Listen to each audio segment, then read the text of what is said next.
Ce qu'on entend aujourd'hui, c'est un discours qui, moi, me paraît très pessimiste. Le simple fait de dire « Ah non, moi je veux pas de l'Europe parce que ça me paraît trop compliqué, c'est trop bureaucratique », juste se mettre en retrait, ça me paraît pas être une solution. Et justement, c'est vraiment le moment de se dire « Bon, effectivement, il y a des problèmes, mais essayons d'aller chercher, d'aller impulser une nouvelle dynamique, d'aller élire des gens qui auront des idées au niveau européen pour essayer de solutionner tous les problèmes qu'on rencontre. » Pourquoi est-ce que c'est important de le faire au niveau européen? Parce que clairement, la France toute seule dans le monde, c'est pas très crédible. On dit l'union fait la force, c'est pas forcément la devise de l'Union européenne, mais quelque part c'est ça, c'est uni dans la diversité, parce que le monde change, parce que l'économie change, parce qu'on est de plus en plus globalisé et que tout seul, on n'aura pas suffisamment de poids. Ne serait-ce que sur ces questions économiques. Et puis, je le disais, c'est quand même un espace de paix, un espace de libre-échange.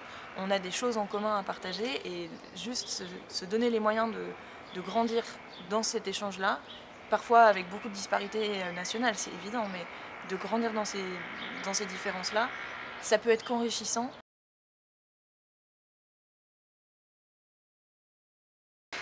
Alors le challenge aujourd'hui, du coup, je pense que c'est déjà le fait que les politiques au niveau national se rendent compte de l'intérêt de l'Europe.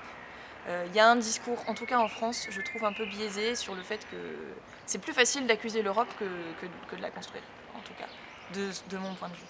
Et donc juste le fait d'abord que les politiques nationaux, sans forcément en faire des tonnes, mais fassent comprendre que c'est important, ça se fasse se traduire aussi au niveau de la composition des listes, par exemple. Le fait de rendre ça un peu plus médiatique, de donner envie à leur parti d'aller, enfin, aux membres du parti d'aller voter, ça peut être une première étape au niveau national. Au niveau européen, ça veut aussi dire renforcer la communication, ce qui existe déjà, mais faire passer des messages vraiment forts et essayer de développer ça, que ça touche les gens. C'est-à-dire qu'il y a vraiment beaucoup d'informations qui sont disponibles sur l'Union européenne, mais il suffit juste, il faut aller voir. En fait, il faut googliser tout ça et aller se taper Union européenne, et là, on va avoir des masses d'informations.